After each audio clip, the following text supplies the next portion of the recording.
അസ്സലാമു അലൈക്കും dear friends. ഇന്നത്തെ നമ്മുടെ സ്പെഷ്യൽ നിങ്ങൾ ആരും ഇതുവരെയും ട്രൈ ചെയ്ത് നോക്കിയിട്ടില്ലാത്ത ഒരു അടിപൊളി വെറൈറ്റി റെസിപ്പിയാണ്. നമ്മുടെ ഈ വീഡിയോ കണ്ടുകൊണ്ടിരിക്കുന്ന സമയത്ത് നിങ്ങൾക്ക് ഇഷ്ടപ്പെടുകയാണെങ്കിൽ ഒന്ന് ലൈക്ക് ചെയ്തേക്കണേ. അതുപോലെ തന്നെ നമ്മുടെ ഈ ചാനൽ ആദ്യമായിട്ട് കാണുന്നവരും ഇതുവരെയും സബ്സ്ക്രൈബ് ചെയ്യാത്തവരും പ്ലീസ് ഒന്ന് സബ്സ്ക്രൈബ് ചെയ്തേക്കണേ. ഞാനിടുന്ന വീഡിയോസ് ഉടനടി കിട്ടുന്നതിനായി സബ്സ്ക്രൈബ് ബട്ടന്റെ തൊട്ടടുത്ത് കാണുന്ന ബെല്ലൈക്കൺ കൂടി ക്ലിക്ക് ചെയ്തിട്ട് ഓൾ എന്ന ഓപ്ഷൻ എനേബിൾ ചെയ്യാനും മറക്കല്ലേ.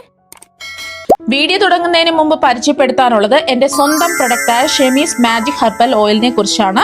മറ്റു പല ഹെയർ ഓയിൽസ് യൂസ് ചെയ്തിട്ട് റിസൾട്ട് ലഭിക്കാത്തവർക്ക് വേണ്ടി സ്പെഷ്യലി തയ്യാറാക്കിയ പ്രീമിയം ഓയിലാണിത്. 120ഓളം ഹെർബൽസ് ചേർത്ത് തയ്യാറാക്കിയ ഈ ഓയിൽ മുടി കൊഴിച്ചിൽ, താരൻ, കഷണ്ടി, മുടി കട്ടിക്കുറവ്, മുടി പൊട്ടിപ്പോകൽ, പ്രത്യേകിച്ച് നര എന്നിവ കുറയ്ക്കാൻ പൂർണ്ണമായിട്ട് സഹായിക്കും. റിസൾട്ട് ലഭിച്ചില്ലെങ്കിൽ മെഡിക്കൽ ഇഷ്യൂസ് ഇല്ലാത്തവർക്ക് ഫുൾ ക്യാഷ് റീഫണ്ട് നൽകുന്നതാണ്. നമ്മുടെ എണ്ണ ഉപയോഗിച്ചവരുടെ ഇമ്പോർട്ടന്റ് ആയ കുറച്ച് ഫീഡ്ബാക്സ് മാത്രം വീഡിയോയുടെ അവസാനം കാണിക്കുന്നുണ്ട്. കൂടുതൽ ഫീഡ്ബാക്സ് വീഡിയോയിൽ ചേർത്താൽ വീഡിയോയ്ക്ക് ലെന്ത് കൂടും. എണ്ണ വാങ്ങാൻ താല്പര്യമുള്ളവർ വാട്സപ്പിൽ വന്നാൽ ബാക്കി ഫീഡ്ബാക്സ് എല്ലാം അയച്ചു തരാം. ഓർഡർ ചെയ്യാനും റേറ്റും ഡീറ്റെയിൽസും അറിയാൻ താഴെ കാണുന്ന വാട്സപ്പ് നമ്പറിൽ മെസ്സേജ് ചെയ്യുക. അപ്പൊ ആദ്യം തന്നെ കുറച്ച് ചേരുവകൾ ഞാൻ കുതിർത്തെടുത്ത് വെച്ചിട്ടുണ്ട്. ഒരു 1/4 കപ്പ് ചെറുപയർ കുതിർത്തെടുത്തിട്ടുള്ളതാണ്. കഴുകി വൃത്തിയാക്കി എടുത്തതിന് ശേഷം 4-5 മണിക്കൂർ വെള്ളത്തിലിട്ട് കുതിർത്തെടുത്തിട്ടുള്ളതാണ്. അളവ് കപ്പിന് 1/4 കപ്പാണ് എടുത്തിട്ടുള്ളത്. അതുപോലെ തന്നെ കുതിർത്തെടുത്ത 2 പയറും ഞാൻ എടുക്കുന്നുണ്ട്. ഈ പച്ചപ്പയറും എടുക്കുന്നുണ്ട്. ഇതുപോലത്തെ ചെറുപയർ പരിപ്പുണ്ടല്ലോ, അതും ഞാൻ കുതിർത്തെടുത്തിട്ടുള്ളതാണ്. അതും ഒരു 1/4 കപ്പാണ് എടുത്തിട്ടുള്ളത്. പിന്നെ എടുത്തിട്ടുള്ളത് കുതിർത്തെടുത്ത കടലപ്പരിപ്പാണ്. ഒരു 1/4 കപ്പാണ് എടുത്തിട്ടുള്ളത്. കഴുകി വൃത്തിയാക്കി എടുത്തതിന് ശേഷം 4-5 മണിക്കൂർ വെള്ളത്തിലിട്ട് കുതിർത്തെടുത്തിട്ടുള്ളതാണ്. 2 ചേരുവ ഉണ്ട്. അപ്പൊ അത് ഞാനിവിടെ നമ്മൾ പായസത്തിനൊക്കെ എടുക്കുന്ന പച്ചരി ഉണ്ടല്ലോ, ഇതുപോലത്തെ നമ്മള് ചമ്പ പച്ചരി ഉണ്ടല്ലോ, അതാണ് എടുത്തിട്ടുള്ളത്. ഞാൻ കുതിർത്തെടുത്തിട്ടൊന്നുമില്ല, നല്ലതുപോലെ കഴുകി വൃത്തിയാക്കി എടുത്തിട്ടുള്ളതാണ്. 1/4 കപ്പാണ് എടുത്തിട്ടുള്ളത്. എല്ലാം 1/4 കപ്പിന്റെ അളവിലാണ് എടുത്തിട്ടുള്ളത്. ഇതുപോലത്തെ അളവ് കപ്പ് ഇല്ലാന്നുണ്ടെങ്കിൽ 1/4 ഗ്ലാസിന്റെ അളവിന് 1/4 ഗ്ലാസ് അളന്നെടുത്താൽ മതി. പിന്നെ ഇതിലേക്ക് ഒരു കാര്യം കൂടെ ചേർക്കുന്നുണ്ട്. നുറുക്ക് ഗോതമ്പാണ്. അതും ഒരു 1/4 കപ്പാണ് എടുത്തിട്ടുള്ളത്. അതും കഴുകി വൃത്തിയാക്കി എടുത്തിട്ടുള്ളതാണ്. കുതിർത്തെടുത്തിട്ടില്ല. 5 ധാന്യങ്ങളാണ് ചേർത്ത് കൊടുത്തിട്ടുള്ളത്. അപ്പൊ പച്ചരിയും അതുപോലെ തന്നെ നുറുക്ക് ഗോതമ്പും മാത്രമേ കുതിർത്തെടുക്കാതെ ഉള്ളൂ. അപ്പൊ 5 ധാന്യങ്ങളാണ് ഇതിന് എടുത്തിട്ടുള്ളത്. അപ്പൊ അതൊന്ന് മിക്സ് ചെയ്തിട്ട് നമുക്കിതൊന്ന് വേവിച്ചിട്ടെടുക്കണം. ഇത് വേവിച്ചെടുക്കുന്നതിന് വേണ്ടിയിട്ട് ഒരു കുക്കറിലേക്ക് ഇട്ട് കൊടുക്കാം.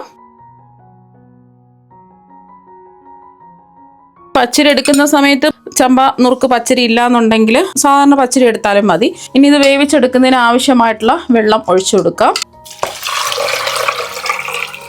ഞാനിപ്പോൾ ഇതിലേക്ക് ഒരു 5 കപ്പ് വെള്ളമാണ് ഒഴിച്ചു കൊടുത്തിട്ടുള്ളത്. ഒന്ന് ഇളക്കി കൊടുക്കുക. ഇനി ഫ്ലെയിം ഓൺ ആക്കി കൊടുക്കുക. അപ്പൊ നിങ്ങൾക്ക് വേണമെന്നുണ്ടെങ്കിൽ പെട്ടെന്ന് ചെയ്യാൻ വേണ്ടിയിട്ട് കുതിർക്കാതെയും ചെയ്യാം. കടലപ്പരിപ്പും ചെറുപയർ പരിപ്പും ഒക്കെ. മറ്റേ പയറുപരിപ്പുണ്ടല്ലോ, പായസത്തിന്റെ ആ ചെറുപയർ പരിപ്പ് പെട്ടെന്ന് വെന്ത് കിട്ടും. അത് കുതിർത്തില്ലെങ്കിലും കുഴപ്പമൊന്നുമില്ല. അപ്പൊ അങ്ങനെ നിങ്ങൾ എടുക്കുന്ന സമയത്ത് ആദ്യം കടലപ്പരിപ്പും ചെറുപയർ പരിപ്പും ആദ്യം ഒന്ന് വേവിക്കുക. വെച്ചതിന് ശേഷം ബാക്കിയുള്ളത് ചേർത്തിട്ട് വേവിച്ചെടുക്കുക. ഇനി ഇത് കുക്കർ മൂടി വെച്ചിട്ട് നമുക്ക് ഒരു 3 വിസിൽ കേൾക്കുന്നവരെ ഒന്ന് വേവിച്ചിട്ടെടുക്കാം. നമ്മൾ കുതിർത്തെടുത്തത് കൊണ്ട് പെട്ടെന്ന് തന്നെ ഇത് വെന്ത് കിട്ടും. അപ്പോൾ 3 വിസിൽ കേട്ടതിന് ശേഷം ഫ്ലെയിം ഓഫാക്കി കൊടുത്തു. ഇതിന്റെ ആവിയെല്ലാം ഇതാ മാറിയിട്ടുണ്ട്. ഇനി നമുക്ക് തുറന്ന് നോക്കാം. അപ്പോൾ ഇതാ കണ്ടില്ലേ, ഇത് നല്ലതുപോലെ ഇതാ വെന്ത് വന്നിട്ടുണ്ട്. അഥവാ വെന്തിട്ടില്ല എന്നുണ്ടെങ്കിൽ കുക്കർ മൂടി വെച്ചിട്ട് ഒരു വിസിലും കൂടി ഒന്ന് കേൾപ്പിക്കാം. ഇതിപ്പോൾ നമ്മൾ കുതിർത്തെല്ലാം എടുത്തത് കൊണ്ട് എല്ലാം നന്നായിട്ട് ഇതാ വെന്ത് കിട്ടിയിട്ടുണ്ട്. ഇത്രയും മതി. ഇതിവിടെ ഇരിക്കട്ടെ. ഇനി വേണമെന്നുണ്ടെങ്കിൽ നമുക്ക് ഒന്ന് ഉടച്ചു കൊടുക്കാം. അപ്പോൾ ഇത് ഉടയ്ക്കേണ്ട ആവശ്യമില്ല, എല്ലാം ഓൾറെഡി വെന്തിട്ടുണ്ട്. നമുക്ക് കുറച്ച് ശർക്കര പാനി ഒന്ന് റെഡിയാക്കി എടുക്കണം. ശർക്കര പാനി റെഡിയാക്കി എടുക്കുന്നതിന് വേണ്ടിയിട്ട് ഒരു കടായി ഇതാ എടുത്തിട്ടുണ്ട്. ഇതിലേക്ക് 1.5 കപ്പ് ശർക്കരയാണ് ഇട്ട് കൊടുക്കുന്നത്. അളവ് കപ്പിനാണ് 1.5 കപ്പ് എടുത്തിട്ടുള്ളത്. ഇത് ഓർഗാനിക് പൊടിച്ച ശർക്കരയാണ്. അല്ലാതെ ഉണ്ട ശർക്കരയാണെന്നുണ്ടെങ്കിൽ ഒന്ന് ഇടുകയിൽ വെച്ചിട്ട് കുത്തി പൊട്ടിച്ചിട്ട് ഇടുക. ഇത് ഒരു നോർമൽ മധുരമാണ്. നല്ല മധുരമൊക്കെ വേണമെന്നുണ്ടെങ്കിൽ 1.25 കപ്പ് ശർക്കര വരെ എടുക്കാവുന്നതാണ്. ഗ്ലാസിന്റെ അളവിലാണെന്നുണ്ടെങ്കിൽ ഗ്ലാസിന്റെ അളവിൽ ശർക്കര 1.5 ഗ്ലാസ് ശർക്കര അളന്നിട്ട് എടുക്കാം. ഇനി ശർക്കര ഉരുക്കിയെടുക്കുന്നതിന് ആവശ്യമായിട്ടുള്ള വെള്ളം ഒഴിച്ചു കൊടുക്കാം. ഒരു 1/2 കപ്പ് വെള്ളമാണ് ഒഴിച്ചു കൊടുക്കുന്നത്. ഇനി ശർക്കര ഒന്ന് ഉരുക്കിയെടുക്കാം. ഒരു നൂൽ പാവൊന്നും ആവേണ്ട ആവശ്യമൊന്നുമില്ല. ജസ്റ്റ് ഒന്ന് ഉരുക്കി കിട്ടിയാൽ മാത്രം മതി. പിന്നെ ഒരു കാര്യം, നമ്മൾ ഈ ശർക്കര ഉരുക്കിയെടുത്തിട്ട് ആ ചൂടോടുകൂടി തന്നെ കല്ലും മണ്ണും അഴുക്കൊക്കെ ഉണ്ടെന്നുണ്ടെങ്കിൽ അരിച്ചൊഴിച്ചിട്ട് വീണ്ടും ഈ കടായിലേക്ക് ഒഴിച്ചു കൊടുക്കാം. ഇതിപ്പോൾ ഞാൻ എടുക്കുന്ന ശർക്കരയിൽ കല്ലും മണ്ണും അഴുക്കൊന്നുമില്ല, അതുകൊണ്ട് അരിച്ചൊഴിക്കാതെയാണ് ചെയ്യുന്നത്. അപ്പം ശർക്കര പാനിയെല്ലാം എന്താ ഉരുകി വന്നിട്ടുണ്ട്. ഇനി വേവിച്ച് വെച്ചത് ഇതിലേക്ക് അങ്ങ് ചേർത്ത് കൊടുക്കാം. ഒന്ന് ഇളക്കി കൊടുക്കാം. ഇത് ചെറുതായിട്ടൊന്ന് വറ്റി വരണം. ഒരു 2 മിനിറ്റ് ഇങ്ങനെ ഒന്ന് ഇളക്കി കൊടുക്കുക മീഡിയം ഫ്ലെയിമിൽ വെച്ചിട്ട്. ഇപ്പൊ അതാ ഒരു 2-3 മിനിറ്റ് ആയിട്ടുണ്ട്. ചെറുതായിട്ടൊന്ന് വറ്റി വന്നിട്ടുണ്ട്. ഈ ഒരു സമയം നമുക്ക് തേങ്ങാപ്പാൽ ചേർത്ത് കൊടുക്കാം. ആദ്യം നമുക്ക് ഒരു 2-ാം പാലാണ് ചേർത്ത് കൊടുക്കുന്നത്. 2 കപ്പ് 2-ാം പാല് ഒഴിച്ചു കൊടുക്കാം.